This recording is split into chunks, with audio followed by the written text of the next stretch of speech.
So welcome Yuneng.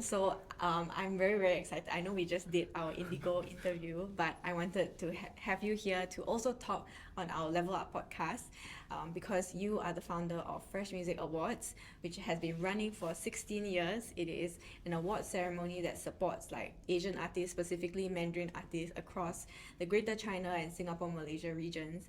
And I feel like you've done such great work in terms of building a community, and this episode is all about community, like how to create a community, how to sustain a community, and really what is the value of community that people don't often talk about. So is there anything that you want to say to like further introduce yourself? All right. Hi, this is Yuneng from Freshmusic, and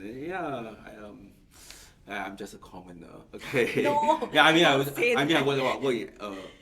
I was wanted to say the company that I work for, but because rival company lah. Okay, cannot say. Yeah, but I'm a journalist. Yes. Okay, that's I write for.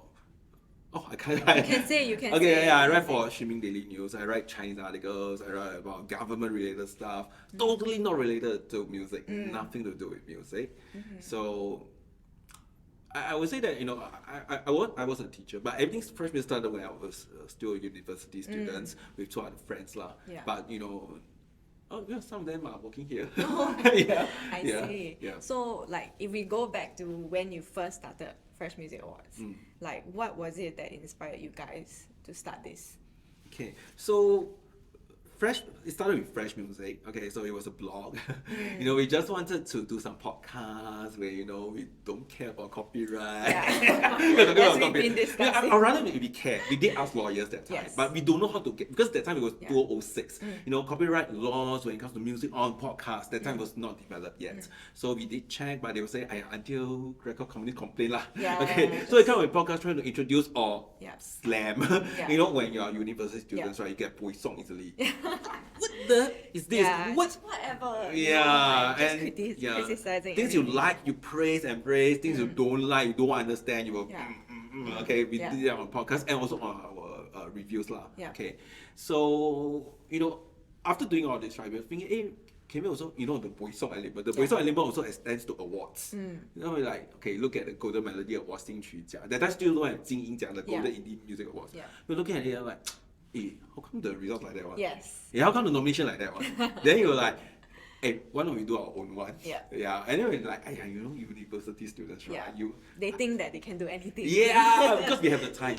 Yeah, you have You're the not time. working. Yeah. Yeah. And You're what like, projects whatever. don't care lah. Yeah. Yeah. Can just start on this, and then we managed to get some media people to be judges, and they're all quite senior people lah. Now you mention this, like, wow, say, Yeah. okay. How did we do that? Yeah, okay. But anyway, we just did it, and then quite fun. And then how we review the results through podcast as well. So that's how it started. And then, but as time goes by, you need to grow. Okay, because you realize more and more people know about this award. Yeah. There's more stakes. Yes, you realize record companies are watching. starting to watch. Yes. Okay. And then you realize, okay, then we need to. Pull your socks up. Yes, we have to. Make it more professional. Yes. Yeah. So I think by the third or fourth year, I think we have reached a better standing. Okay. But I think most importantly, I think the biggest change was somewhere around the 12 Fresh Awards. Because after we finished the 11th, that time, we went on, that one we will talk about it later. Yeah. We went on a very, I would say, a low hiatus kind of mode. We are very, we used to do podcasts, right? Yeah. Then, we stopped podcasts Yeah. because of the copyright reasons. So a lot of times we just do it, we just write. It's all in a written form, to publish the results. So after 11 Freshmusic Awards, we suddenly got an invitation from Taiwan, the Golden Indie Music Awards, Yeah. GIMMA. Yeah. Okay, so they had a forum, so they want to talk about awards ceremonies. So during the forum, they said, okay, let's invite these people who are doing awards in other regions. So one from China and one from Singapore. Because there are no others Yeah. to At that invite. time, I was At that like, time, don't who have else? already. There's Yeah, no no more. more. So we got invited. We were like, wow, you pay for your air tickets, like. Yeah. You pay for your Yeah. accommodation. Go just go. Yeah. So and we are going to talk to people who are Yeah. really in the industry, and then representative for people who have been doing the GIMA itself. So that's the time where we managed to hear more feedback. how we reposition ourselves. So we did a big repositioning on the Freshmusic Awards. I see. And it's been 16 years. Yep. And I know like better than probably anyone else in Singapore, like how hard it is to keep something running for like this long a time. Yeah. Especially because like, I think you're one of the first industry people I met when I moved back to Singapore. Oh, yes. Yeah. Like 4-5 years ago. Yeah. And the thing that I felt like I really connected with you on is that we've both been doing this for so long. Yeah. And we both have day jobs. Okay, yes, so day it's jobs. Like, that in itself, right, Yeah. is like a whole nother experience that is like quite hard for other people to understand. Like the being able to like manage everything. Yeah. So were there any like specific challenges? Like for example with the 11, why was it that you guys felt very like disheartened, and how did you like overcome that? Yeah, because once you have your own day job, okay, I think one of the biggest, I would say the low points, right, was sometime back in 2012. There was 1 year we had no Freshmusic Awards. Yeah. Because we just couldn't find the energy to go on, and because you have your not just a day job, you have personal problems in life. And because it's not a full-time job, right, you can don't do it. Okay. Yes. You can just tell people, you just come up with some reasons, you can just don't do it. Okay. So at that point of time, I think everyone has a career path. Like even now you're working in Believe, you know there's always a career path kind of thing. There will be a period that you're learning a lot of things, trying to pick up a lot of things, and that's going to be the busiest period. So both me and my team members, we also have our own career paths. Then there will be a peak period, and that peak period is going to be the part that you have to concentrate more on your work. Yeah. And then probably like for you guys, because you work as a team, so it's like maybe everything just happened all at once. Yes. Yeah. And then you guys couldn't find the energy to like come together and be like, yes, we'll and do because the similar awards. age, so you're gonna go through a similar life cycles. Yeah. And then okay lah, I don't give birth, so I managed to siam that one. Okay. But we have female members. Yeah. So Right. Yeah. That's all these are real issues in life lah. That you have to get through. But for you, what was it that helped you to overcome these issues? I mean, that was on your 12th year, you're already in your 16th year of running Freshmusic.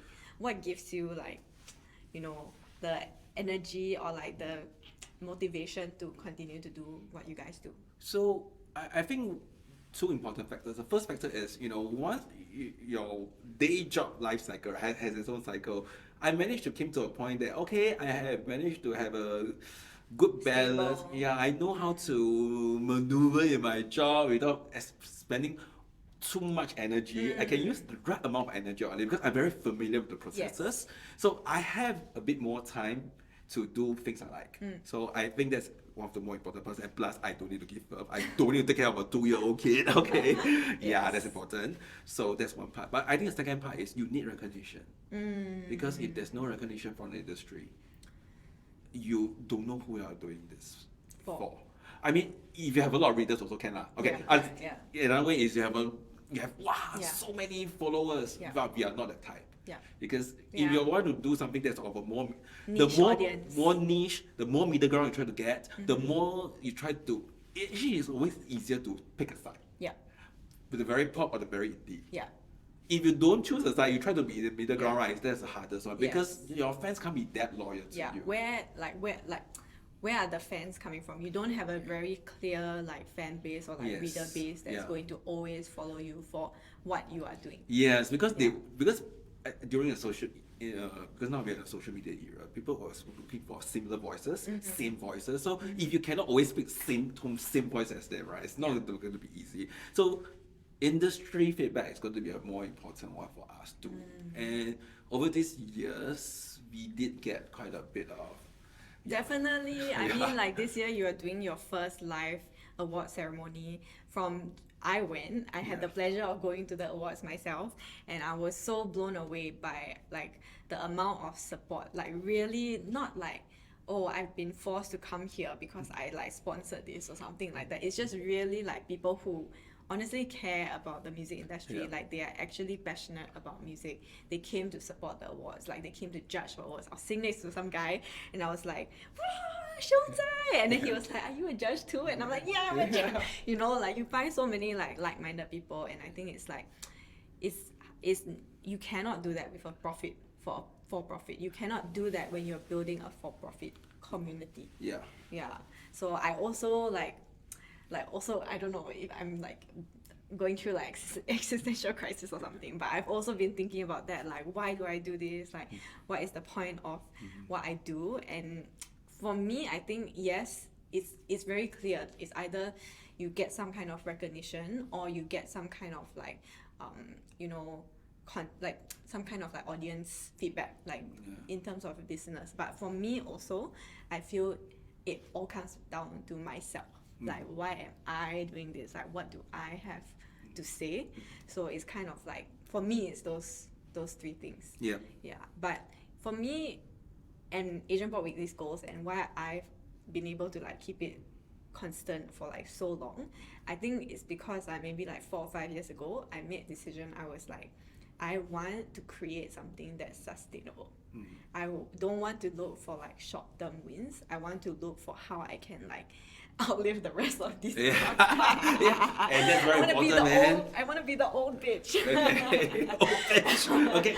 Yeah. Right. So I was like, I think it would be very interesting to be able to create a media model that can be sustainable in the long run without necessarily having like a for-profit kind of like initiative. But so that's like, for me, that's like our core value. Like it's always about consistency. That's like number one. But for Fresh Music Awards, what would you say like your core value is?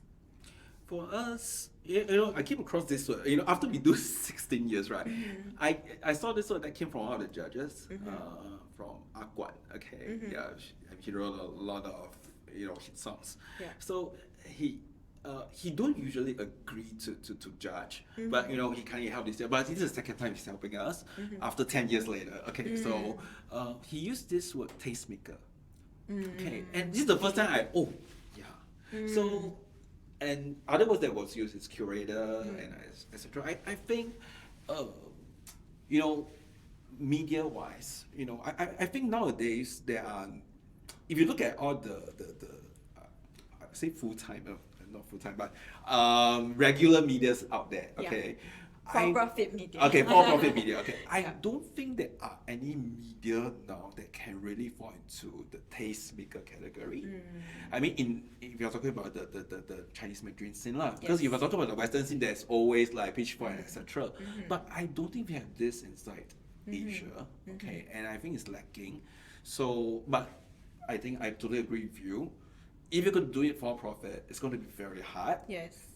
It's very difficult to find the balance between being a tastemaker and also for profit, given that, you know, how the consumer market works in the industry is very difficult. Yeah, so I think this tastemaker thing is one thing that just keeps us going, and because there are certain things that we believe, I think one of the most important thing we believe in, we want to create a middle ground that no matter who you are, where you are from, what kind of music you do, if you do something that's excellent, there will be a place for you to be heard. Yeah, it's kind of like a home for like artists who are doing like what you guys consider like good work. Yeah, I think like there's many parallels like between what you guys do and Asian Pop Weekly as well. Like in some ways, I think the artists that we support, they also like, it's our definition of like excellent. And you have your definition. Yeah, we all have different definitions. Yeah. And it can change with over time. Yes, for sure. But as you said, I think definitely there is a difference between someone who is doing this for profit and someone who is doing this grassroots. And for me, like going to your event, that was what really made me like realize that properly, because I was like, there is no way in hell a for-profit could create an award ceremony of this kind of standard with these kind of like nuances, because I'm sure, like we were talking about before, not everyone will understand the little things that are making this like a really heartwarming and like really fun ceremony, right? For example, like the way that you managed to get like Xiao Qiu, who's like, she's like a singer-songwriter, quite well acclaimed. She was the host and she was singing, and she used all of like, you know, her different talents to support Fresh Music Awards and all the other like artists who perform, the artists who went hiking with you and then were filmed in like award ceremony, or like Penny Tai, who was like just sitting and like being so carefree and like sharing about things that she normally wouldn't share. I think like to me I was like, no way, there is no way that like some other award ceremony or like some other media platform can create something like this. And for me that's like the value of like doing something like grassroots rather than like for profit. And then that made me think of like different kinds of value that's created. So it's not always about money, it's not always about who's watching you. I think sometimes it's also about like doing something different and like contributing to like or maintaining the diversity of the music ecosystem. I agree with the diversity part, because the diversity part is also one of the things that is one of the challenges we face, because some find that we are too diverse. Actually, we did hear from some very well-acclaimed industry people. They look at our awards nominations and this is too diverse. How are you going to even judge this categories with such a diverse range in the first place? Now, if I ever have the chance to get to speak to him, I would say that a lot of people find that awards is competitive, but actually for us, it's competitive because you need to choose. But when it comes to the core value of Fresh Music Awards, right? It's not about we want to choose the winner. It's not about who wins. Actually, it's not.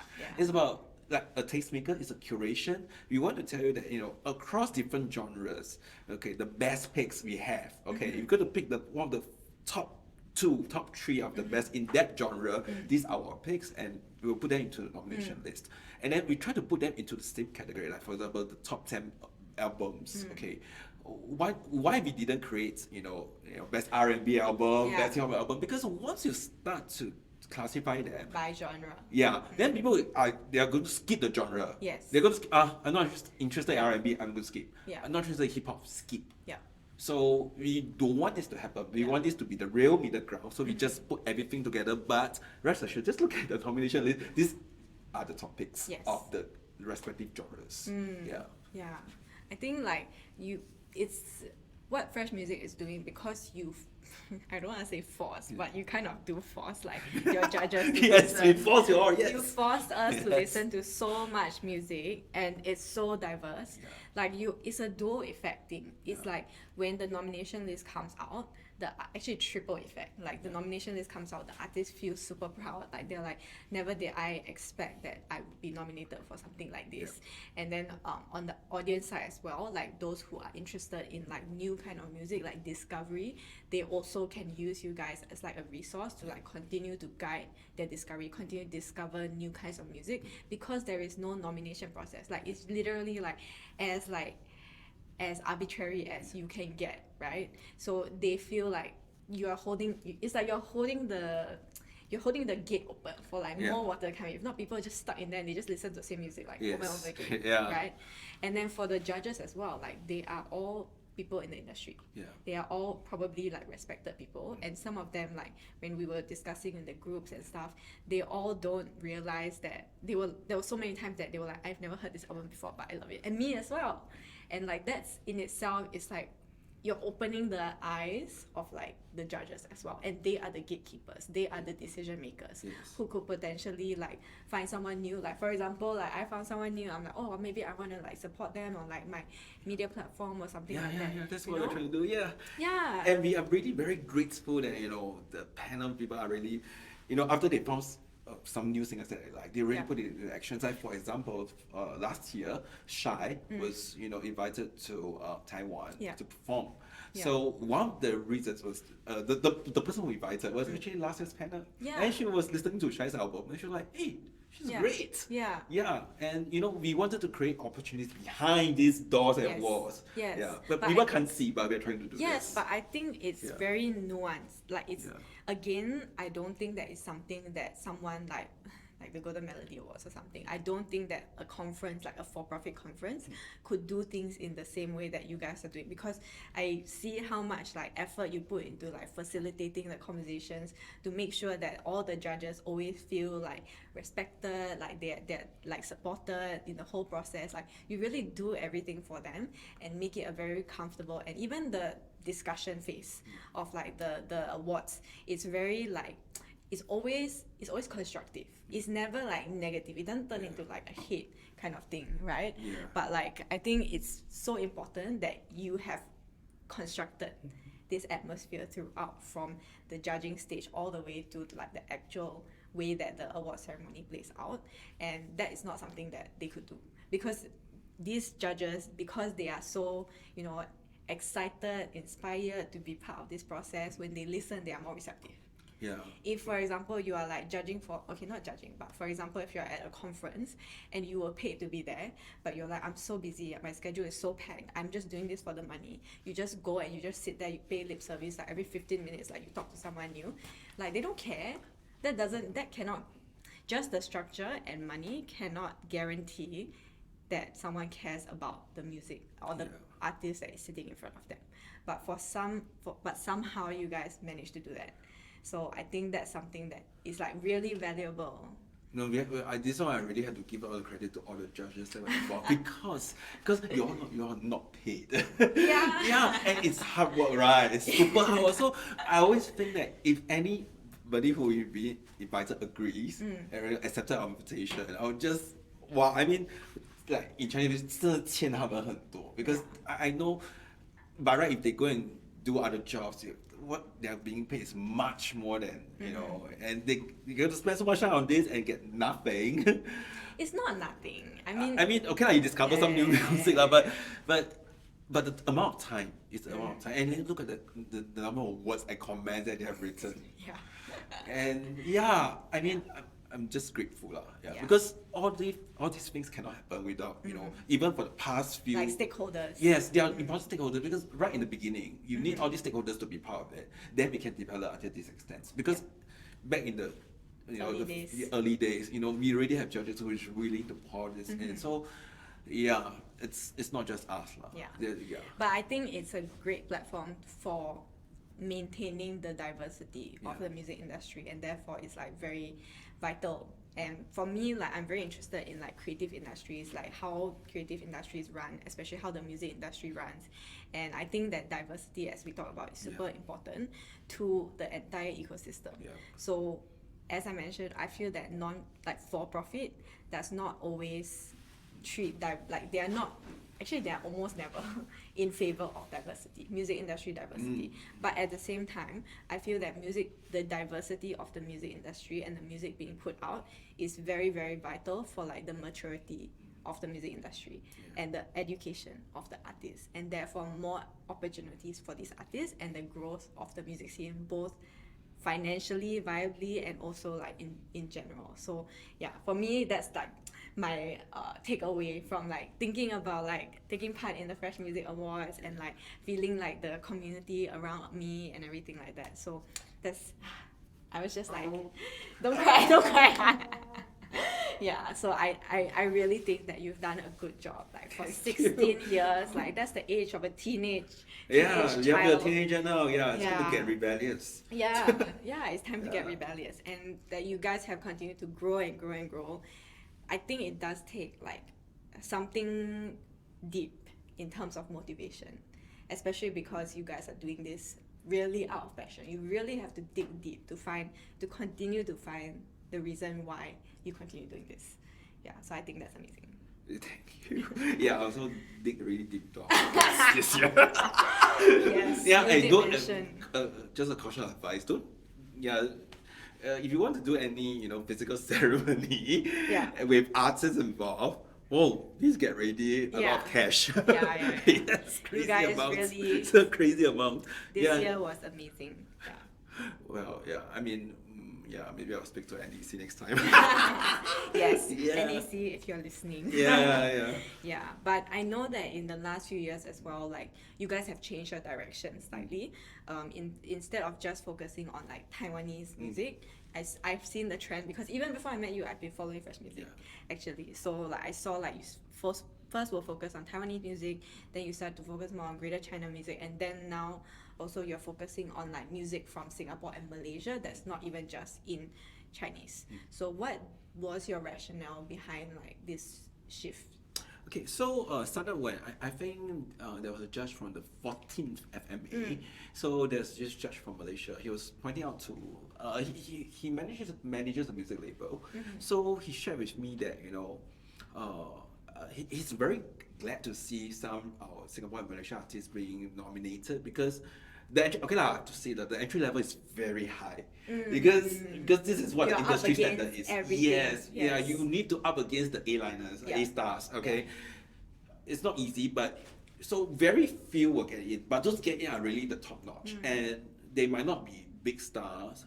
Like talk about Shai. Shai won the Best New Artist Award. Okay, she need to go against with industry giants. Yes, yeah, all these record companies come up with a lot of different new artists. With big budgets. With big budgets, yes. But she won. Okay, so while we are glad to see all these who really perform well artists who really got into the nomination list and eventually won.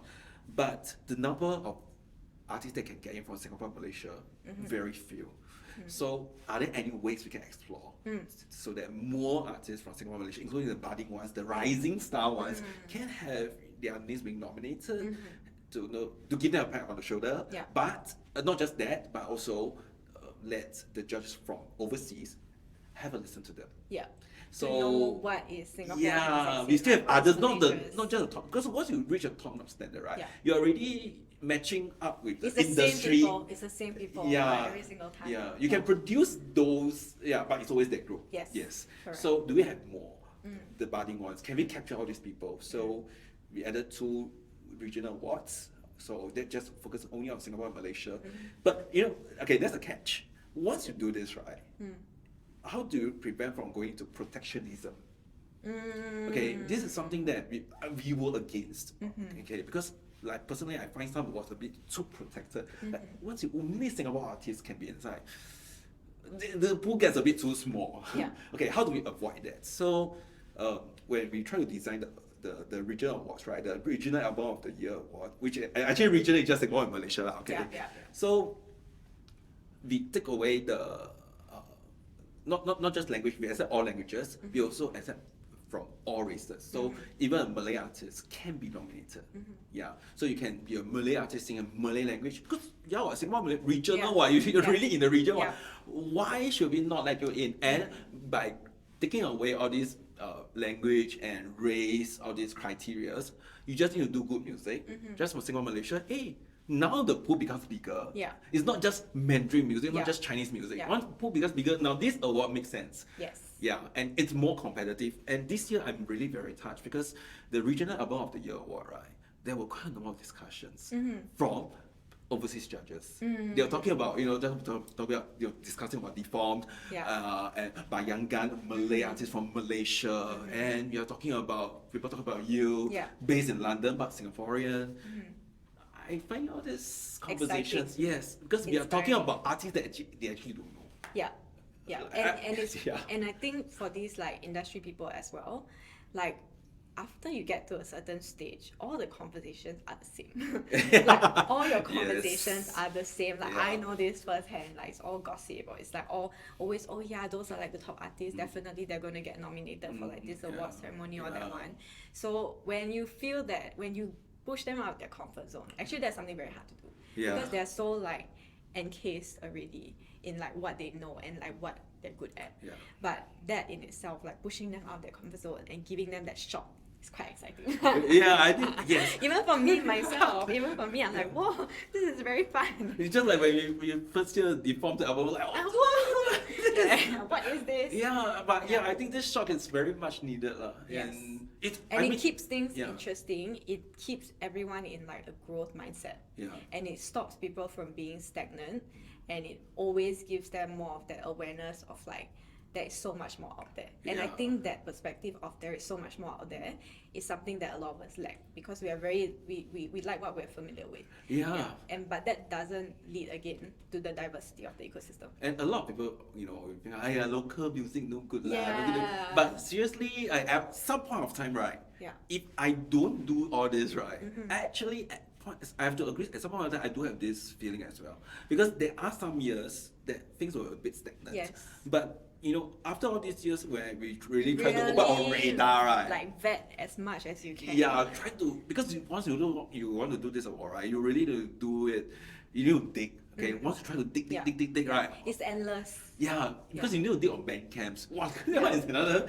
Yeah, so much. Band camp, there are a lot of I mean, there are also a lot of shit stuff like okay, yeah, or some are just pure noise. But there are also some very, I would call them treasures waiting to be discovered, and I think that process keeps us going, because when That's you, what excites you. yeah, when you find just one exciting artist, right?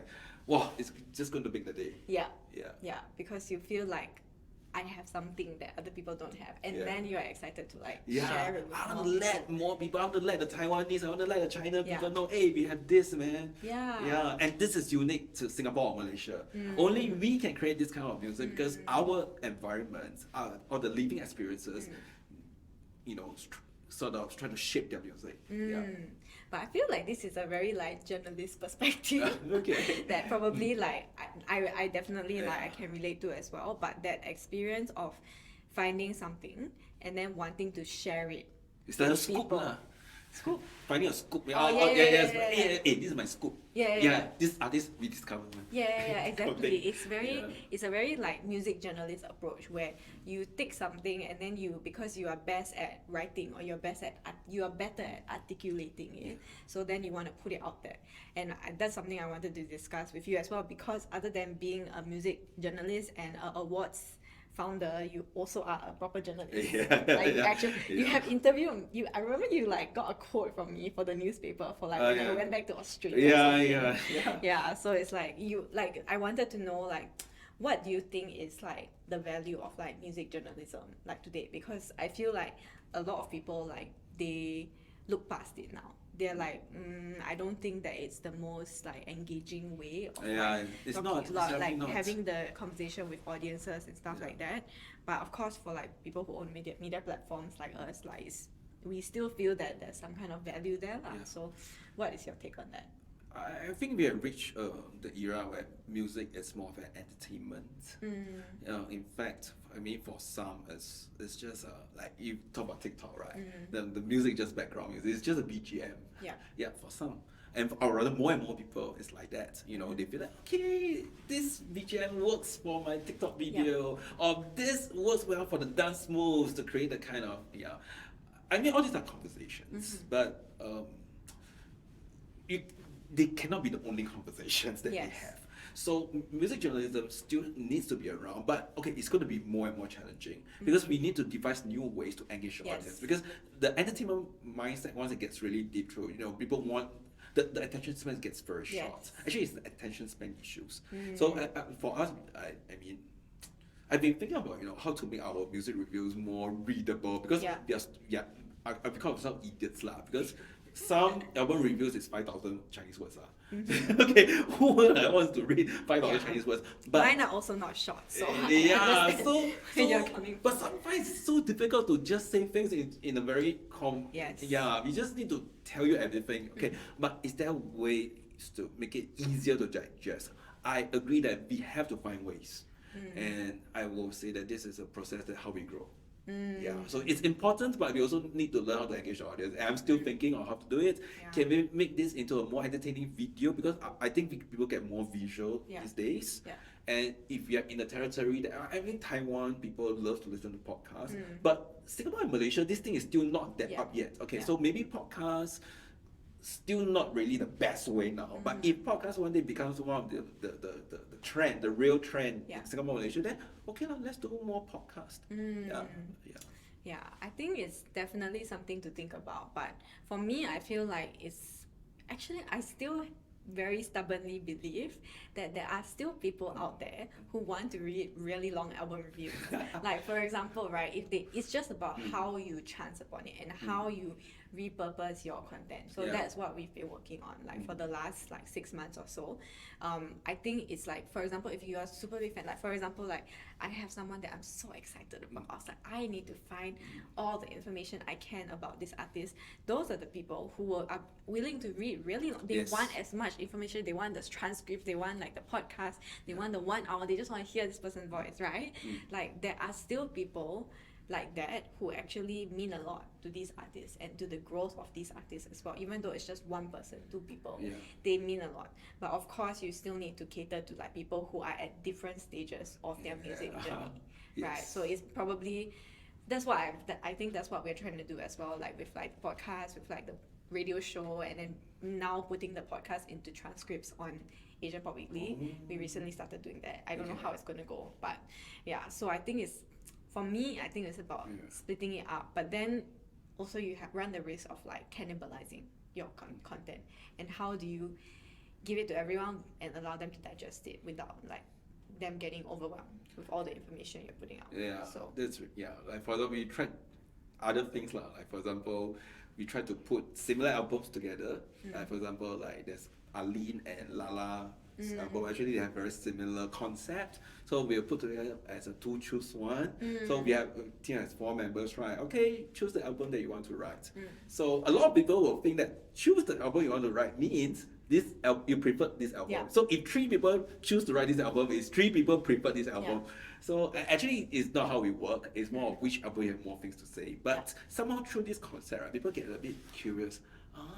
So fresh music, right? Oh, got more people prefer this album. So even if they don't read it, right, they get some sense out of it. Or at least, right, even they don't read anything, right, they know. Okay, fresh music thinks this one's better. Maybe if I'm like listening or something like that, I will go and listen. So if you don't read the 5,000 words, never mind. At least you have a concept just by looking at the scores. Because you know we put 2 similar artists with similar concepts together, you have maybe have this higher chance you might want to just at least browse through it. Browse through. So I think it's a very we could go on for a very we long can time. you just need to keep finding different ways lah.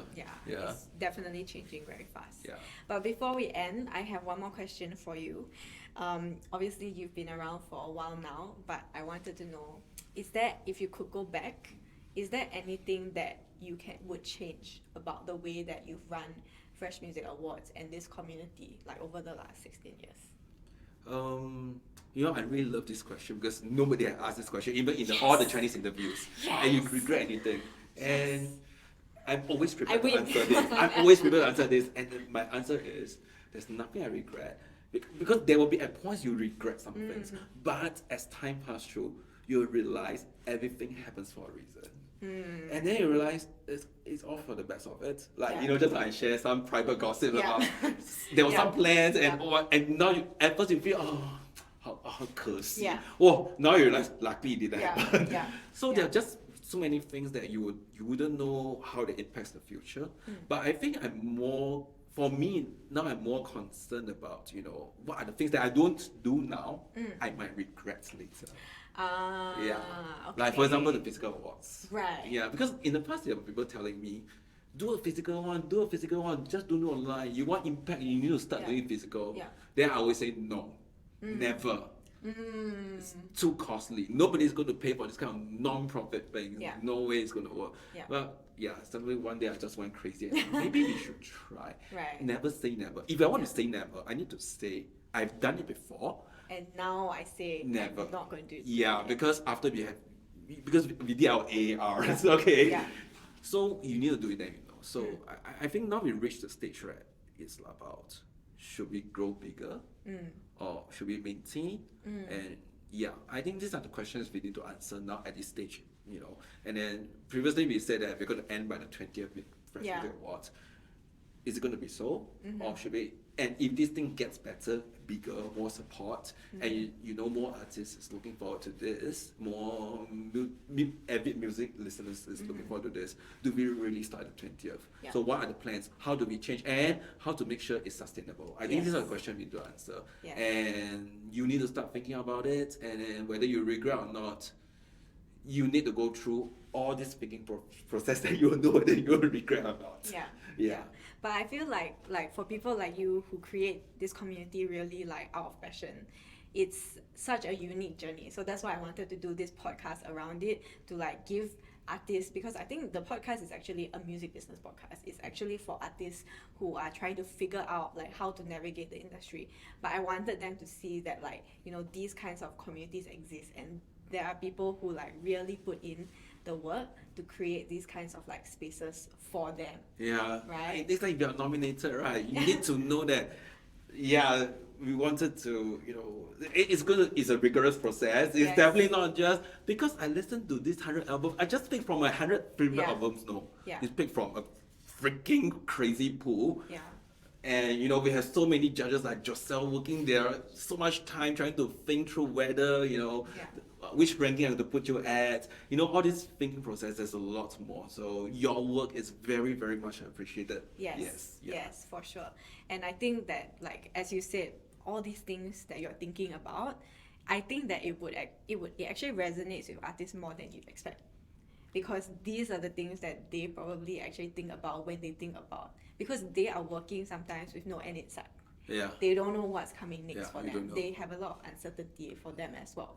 And they are really just there because they have to do this, just like how you have to do this, like just how I have to do Yeah. this. You know, like we don't know what we would do if not with this. Even though it's not our day job, it doesn't mean Yeah. that it matters any less. Yeah, so I thought this would be like an interesting perspective. Thank you so Shared. much. Thank you for being Yay. here with us. We had so much fun interviewing you. Yeah. Yeah. I mean, I just love talking to you. Yay. Because I will have some new takeaways. Like, I need to come back. Okay, maybe I should think about it. Maybe I should think about that. Okay, that's Yeah. good. That's good. But thank you so much for being here.